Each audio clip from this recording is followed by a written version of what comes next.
بہرحال یہ کہنا کہ دجال جیسا بڑا فتنہ بھی ہو تو اپنے ایمان کا تحفظ جو ہے اس فتنے سے بچاؤ کا ذریعہ بنتا ہے. ٹھیک ہے. لہٰذا ایمان کے تحفظ کے لیے آپ نے غار میں جانا ہے.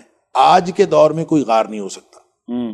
آج کے دور میں کوئی ایسی جگہ چھپنے والی جگہ نہیں ہے, کوئی فزیکل غار نہیں ہے جہاں پہ آپ جا کے چھپ جائیں اور اس کے بعد آپ سمجھیں کہ آپ جو ہے نا آپ محفوظ ہو گئے. آج کے دور میں جو غار ہوگا وہ ورچوئل غار ہوگا. ٹھیک ہے. ورچوئل غار اس اعتبار سے کہ ہر شخص دوسرے کے ساتھ جو تعلق رکھے وہ صرف ایمان کی بنیاد پر رکھے. اللہ اکبر, اللہ اکبر. یعنی دوستی ہو تو ایمان کی بنیاد پر, رشتہ ہو تو ایمان کی بنیاد پر, ٹھیک ہے, لین دین ہو تو ایمان کی بنیاد پر. حتیٰ کہ آپ فروٹ سبزی بھی خریدیں تو ایسی نشانی کوئی دیکھیں جس جو اہل ایمان کے اندر ہوتی ہے تو پھر آپ کریں. تو ڈاکٹر صاحب یہ تو پھر بہت مشکل کام ہے.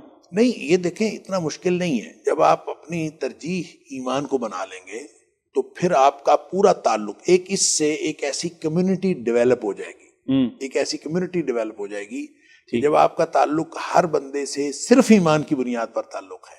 صحیح ہے. تو پھر یہ کنیکشنز جو ہیں یہ بن کے ایک ایسا ڈیٹا بیس اور ایسا ایک سرکٹ بن جائے گا کہ یہ ایک سمجھیں یہ ورچوئل ایک غار ہوگا. اور یہ جو کمیونٹی بنے گی جو یہ فزیکلی آپ کا پاس ہونا ضروری نہیں ہے. ایک آدمی جو ہے وہ کہیں مشرق بعید میں بیٹھا ہو اور ایک آدمی ساؤتھ افریقہ میں بیٹھا ہو, نارتھ امریکہ میں کوئی بندہ بیٹھا ہو, لیکن جس کے ساتھ بھی آپ کا تعلق ہے ایمان کی بنیاد پر ہے.